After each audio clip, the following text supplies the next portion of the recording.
Hi friends, நம்ம எல்லாருக்குமே ரொம்ப பிடிச்ச முட்டை கிரேவி சிம்பிளான இன்க்ரீடியன்ட்ஸ் வச்சு ரொம்ப டேஸ்ட்டாக அதே டைம் குயிக்காகவும் செஞ்சிடலாம். வாங்க எப்படி செய்யலான்னு பார்க்கலாம்.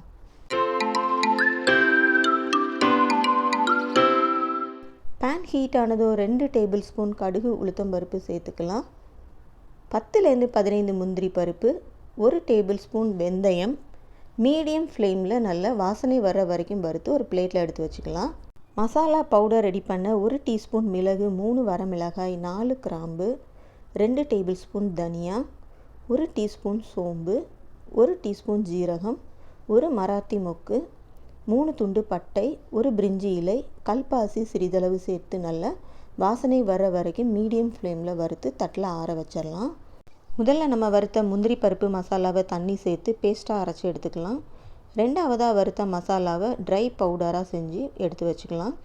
இப்போ பேன் ஹீட் ஆனதும் 2 டேபிள் ஸ்பூன் எண்ணெய் சேர்த்து கடுகு உளுத்தம்பருப்பு பொரிஞ்சதும் பட்டை, கிராம்பு, ஏலக்காய், 10 சின்ன வெங்காயம் பேஸ்ட்டாக அரைச்சி சேர்த்துக்கலாம்.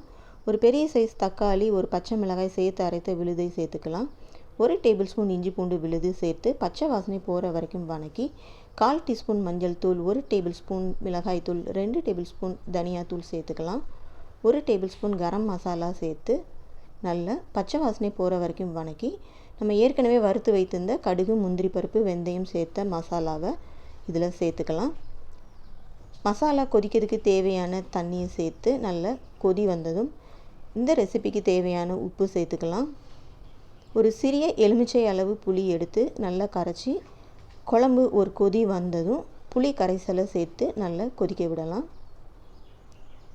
புளி கரைசல் கொதித்ததும் நம்ம ஏற்கனவே உப்பு போட்டு வேக வைத்த 5 முட்டையை இதில் நம்ம இந்த மாதிரி கட் பண்ணி சேர்த்துக்கலாம்.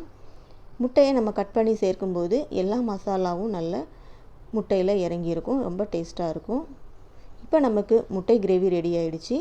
கடைசியாக நம்ம ஏற்கனவே வறுத்து வைத்திருந்த அந்த ட்ரை மசாலா பவுடரை 1 டேபிள் ஸ்பூன் சேர்த்து கொத்தமல்லி, கருவேப்பிலை தூவி இறக்கணும் அப்படின்னா அருமையான முட்டை கிரேவி நமக்கு ரெடி ஆகிடும். இது சப்பாத்தி, பூரி, தோசை, சாதத்தோடு சாப்பிட்றதுக்கு ரொம்பவே நல்லாயிருக்கும். நீங்களும் ட்ரை பண்ணி பாருங்கள். இது வரைக்கும் நம்ம சேனலை சப்ஸ்கிரைப் பண்ணாத ஃப்ரெண்ட்ஸ் எல்லோரும் சப்ஸ்கிரைப் பண்ணிக்கோங்க. பக்கத்தில் இருக்கிற பெல் ஐக்கானை டேப் பண்ணுங்கள், ஷேர் பண்ணுங்கள். தேங்க்ஸ் ஃபார் வாட்சிங்.